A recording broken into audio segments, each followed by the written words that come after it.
তাৰ পিছৰ কুৱেশ্যনটো সুধিছে অসম বিধানসভাৰ মুঠ আসনৰ সংখ্যা কিমান। অসম বিধানসভাৰ মুঠ আসনৰ সংখ্যা কিমান সুধিছে। ইয়াত যিকেইটা অপশ্যন দিছে সেইকেইটাৰ ভিতৰত শুদ্ধ উত্তৰটো হৈছে অপশ্যন এ 126খন। অসম বিধানসভাৰ মুঠ আসনৰ সংখ্যা হৈছে 126খন। লগতে মনত ৰাখিবা বিধানসভাৰ সদস্যসকলৰ কাৰ্যকাল হৈছে 5 বছৰ। এতিয়া আহিছোঁ 3 নম্বৰ কুৱেশ্যনটোলৈ। 3 নম্বৰ কুৱেশ্যনটো সুধিছে এছিয়ান গেমছত সোণৰ পদক বিজয়ী প্ৰথম অসমীয়াজনৰ নাম কি। এছিয়ান গেমছত সোণৰ পদক বিজয়ী প্ৰথম অসমীয়াজনৰ নাম কি সুধিছে। ইয়াত যিকেইটা অপশ্যন দিছে সেইকেইটাৰ ভিতৰত শুদ্ধ উত্তৰটো হৈছে অপশ্যন বি ভোগেশ্বৰ বৰুৱা। ভোগেশ্বৰ বৰুৱা হৈছে এছিয়ান গেমছত সোণৰ পদক লাভ কৰা প্ৰথমজন অসমীয়া। এই এছিয়ান গেমছ প্ৰতি 4 বছৰ মূৰে মূৰে অনুষ্ঠিত হয়, সেইটো মনত ৰাখিব। এতিয়া আহিছোঁ 4 নম্বৰ কুৱেশ্যনটোলৈ। 4 নম্বৰ কুৱেশ্যনটো সুধিছে কাক বনফুলৰ কবি নামেৰেও জনা যায়। কোনজন কবিক বনফুলৰ কবি নামেৰে জনা যায় সুধিছে। ইয়াত যিকেইটা অপশ্যন দিছে সেইকেইটাৰ ভিতৰত শুদ্ধ উত্তৰটো হৈছে অপশ্যন ডি যতীন্দ্ৰনাথ দুৱৰা। যতীন্দ্ৰনাথ দুৱৰাক বনফুলৰ কবি হিচাপে জনা যায়। এতিয়া আহিছোঁ 5 নম্বৰ কুৱেশ্যনটোলৈ। 5 নম্বৰ কুৱেশ্যনটো সুধিছে ৰংঘৰ কোনে নিৰ্মাণ কৰিছিল। কোনজন আহোম ৰজাই ৰংঘৰ নিৰ্মাণ কৰিছিল সুধিছে। ইয়াত যিকেইটা অপশ্যন দিছে সেইকেইটাৰ ভিতৰত শুদ্ধ উত্তৰটো হৈছে অপশ্যন বি প্ৰমত্ত সিংহই। প্ৰমত্ত সিংহই ৰংঘৰ নিৰ্মাণ কৰিছিল। এতিয়া আহিছোঁ 6 নম্বৰ কুৱেশ্যনটোলৈ। 6 নম্বৰ কুৱেশ্যনটো সুধিছে মহাভৈৰৱ মন্দিৰ ক'ত অৱস্থিত।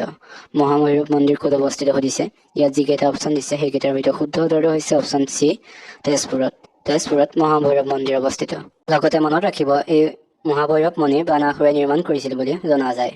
এতিয়া আহিছোঁ তাৰ পিছৰ অৰ্থাৎ 7 নম্বৰ কুৱেশ্যনটোলৈ। 7 নম্বৰ কুৱেশ্যনটো সুধিছে অসমৰ পশ্চিম সীমাত অৱস্থিত বিদেশী ৰাষ্ট্ৰখনৰ নাম কি। অসমৰ পশ্চিম সীমাত অৱস্থিত বিদেশী ৰাষ্ট্ৰখনৰ নাম কি সুধিছে। ইয়াত যিকেইটা অপশ্যন দিছে সেইকেইটাৰ ভিতৰত শুদ্ধ উত্তৰটো হৈছে অপশ্যন এ বাংলাদেশ। বাংলাদেশ হৈছে অসমৰ পশ্চিম সীমাত অৱস্থিত বিদেশী ৰাষ্ট্ৰ। এতিয়া আহিছোঁ 8 নম্বৰ কুৱেশ্যনটোলৈ। 8 নম্বৰ কুৱেশ্যনটো সুধিছে অসমৰ আটাইতকৈ ওখ পাহাৰটোৰ নাম কি। অসমৰ আটাইতকৈ ওখ পাহাৰটোৰ নাম কি সুধিছে। ইয়াত যিকেইটা অপশ্যন দিছে সেইকেইটাৰ ভিতৰত শুদ্ধ উত্তৰটো হৈছে অপশ্যন চি বৰাইল পাহাৰ। বৰাইল পাহাৰ হৈছে অসমৰ আটাইতকৈ ওখ পাহাৰ। এতিয়া আহিছোঁ 9 নম্বৰ কুৱেশ্যনটোলৈ। 9 নম্বৰ কুৱেশ্যনটো সুধিছে অসমত জুইশলা কাৰখানা ক'ত অৱস্থিত। অসমত জুইশলা কাৰখানা ক'ত অৱস্থিত সুধিছে। ইয়াত যিকেইটা অপশ্যন দিছে সেইকেইটাৰ ভিতৰত শুদ্ধ উত্তৰটো হৈছে অপশ্যন ডি ধুবুৰী। ধুবুৰী জিলাত জুইশলা কাৰখানা অৱস্থিত। এতিয়া আহিছোঁ 10 নম্বৰ কুৱেশ্যনটোলৈ। 10 নম্বৰ কুৱেশ্যনটো সুধিছে অসমত সাৰ কাৰখানা ক'ত আছে। অসমত সাৰ কাৰখানা ক'ত আছে সুধিছে। ইয়াত যিকেইটা অপশ্যন দিছে সেইকেইটাৰ ভিতৰত শুদ্ধ উত্তৰটো হৈছে অপশ্যন চি নামৰূপত। নামৰূপত সাৰ কাৰখানা আছে। আপোনালোকে ভিডিঅ'টো চাই কেনেকুৱা পাইছে কমেণ্ট এটা কৰি জনাব। যিসকলে ভাল পাইছে চেনেলটো ছাবস্ক্ৰাইব কৰি লাইক এটা কৰি বন্ধু বান্ধৱীৰ সৈতে শ্বেয়াৰ কৰি দিব। এতিয়া আহিছোঁ তাৰ পিছৰ অৰ্থাৎ 11 নম্বৰ কুৱেশ্যনটোলৈ। 11 নম্বৰ কুৱেশ্যনটো সুধিছে কেতিয়া অসমত প্ৰথম ৰেল সেৱা প্ৰৱৰ্তন কৰা হৈছিল। অসমত কেতিয়া ৰেল সেৱা আৰম্ভ হৈছিল সুধিছে। ইয়াত যিকেইটা অপশ্যন দিছে সেইকেইটাৰ ভিতৰত শুদ্ধ উত্তৰটো হৈছে অপশ্যন এ 1882 চনত। 1882 চনত অসমত প্ৰথম ৰেল সেৱা আৰম্ভ হৈছিল। এতিয়া আহিছোঁ তাৰ পিছৰ কুৱেশ্যনটোলৈ। তাৰ পিছৰ কুৱেশ্যন সুধিছে কোন চনত মহাত্মা গান্ধী অসমলৈ আহিছিল। কোন চনত মহাত্মা গান্ধী অসমলৈ আহিছিল সুধিছে। ইয়াত যিকেইটা অপশ্যন দিছে সেইকেইটাৰ ভিতৰত শুদ্ধ উত্তৰটো হৈছে অপশ্যন এ 1921 চনত। 1921 চনত মহাত্মা গান্ধী অসমলৈ আহিছিল। এতিয়া আহিছোঁ তাৰ পিছৰ 13 নম্বৰ কুৱেশ্যনটোলৈ। 13 নম্বৰ কুৱেশ্যনটো সুধিছে অসমত আহোম সাম্ৰাজ্যৰ প্ৰতিষ্ঠাপক কোন আছিল। অসমত আহোম সাম্ৰাজ্যৰ প্ৰতিষ্ঠাপক কোন আছিল সুধিছে। ইয়াত যিকেইটা অপশ্যন দিছে সেইকেইটাৰ ভিতৰত শুদ্ধ উত্তৰটো হৈছে অপশ্যন চি চুকাফা। চুকাফা হৈছে আহোম সাম্ৰাজ্যৰ প্ৰতিষ্ঠাপক অসমত। এতিয়া আছে তাৰ পিছৰ কুৱেশ্যনটোলৈ। তাৰ পিছৰ কুৱেশ্যন সুধিছে গুৱাহাটী উচ্চ ন্যায়ালয় কোন চনত স্থাপিত হৈছিল।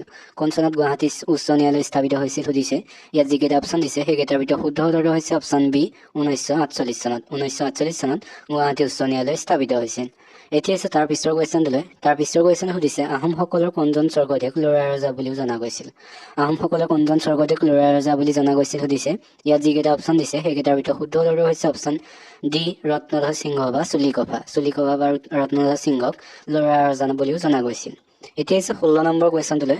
16 নম্বৰ কুৱেশ্যনটো সুধিছে টুচু পূজা কোনটো জনগোষ্ঠীয়ে পালন কৰে। কোনটো জনগোষ্ঠীয়ে টুচু পূজা পালন কৰা সুধিছে। ইয়াত যিকেইটা অপশ্যন দিছে সেইকেইটাৰ ভিতৰত শুদ্ধ উত্তৰটো হৈছে অপশ্যন এ চাহ জনগোষ্ঠী। চাহ জনগোষ্ঠীৰ লোকসকলে টুচু পূজা পালন কৰে। এতিয়া হৈছে 17 নম্বৰ কুৱেশ্যনটোলৈ। 17 নম্বৰ কুৱেশ্যনটো সুধিছে সত্ৰীয়া নৃত্যই কোনটো বৰ্ষত ৰাষ্ট্ৰীয় স্বীকৃতি লাভ কৰিছিল। কোনটো বৰ্ষত সত্ৰীয়া নৃত্যই ৰাষ্ট্ৰীয় স্বীকৃতি লাভ কৰিছিল সুধিছে। ইয়াত যিকেইটা অপশ্যন দিছে সেইকেইটাৰ ভিতৰত শুদ্ধ উত্তৰটো হৈছে অপশ্যন বি 2000 চনত। 2000 চনত সত্ৰীয়া নৃত্যই ৰাষ্ট্ৰীয় স্বীকৃতি লাভ কৰিছিল। এতিয়া 18 নম্বৰ কুৱেশ্যনটোলৈ। 18 নম্বৰ কুৱেশ্যনটো সুধিছে উত্তৰাখণ্ড ৰামায়ণৰ অসমীয়া অনুবাদক কোন আছিল। উত্তৰাখণ্ড ৰামায়ণৰ অসমীয়া অনুবাদক কোন সুধিছে। ইয়াত যিকেইটা অপশ্যন দিছে সেইকেইটাৰ ভিতৰত শুদ্ধ উত্তৰটো হৈছে অপশ্যন এ শংকৰদেৱ। শংকৰদেৱ হৈছে উত্তৰাখণ্ড ৰামায়ণৰ অসমীয়া অনুবাদক।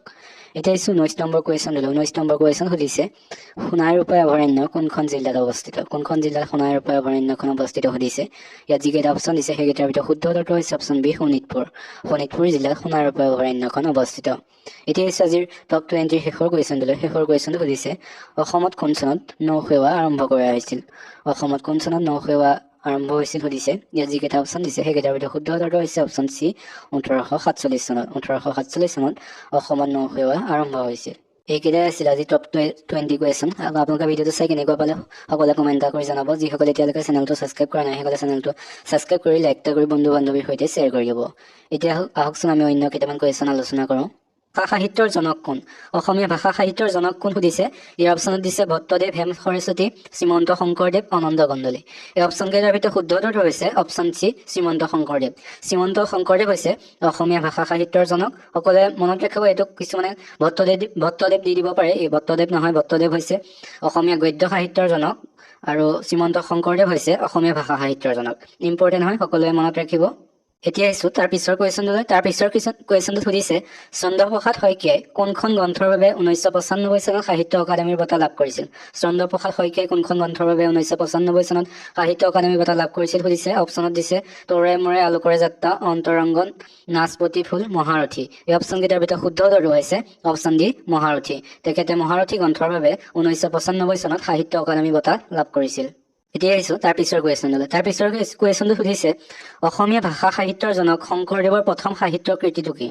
অসমীয়া ভাষা সাহিত্যৰ জনক শংকৰদেৱৰ প্ৰথম সাহিত্য কৃতিটো কি সুধিছে। অপশ্যনত দিছে কীৰ্তন ঘোষা, হৰিশ্চন্দ্ৰ উপাখ্যান, দশম, কেলিগোপাল।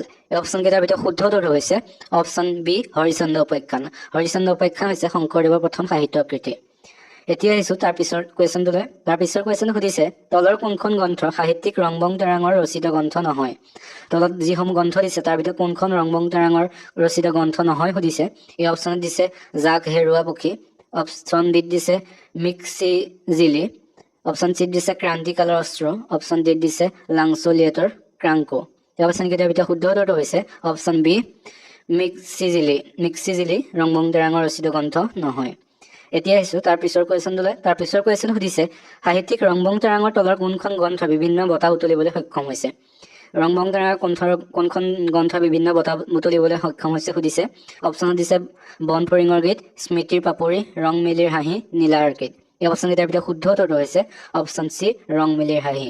ৰং মিলিৰ হাঁহি গ্ৰন্থখনে বিভিন্ন বঁটা পাবলৈ সক্ষম হৈছে। এইখন ৰংবং তেৰাঙে ৰচনা কৰিছিল।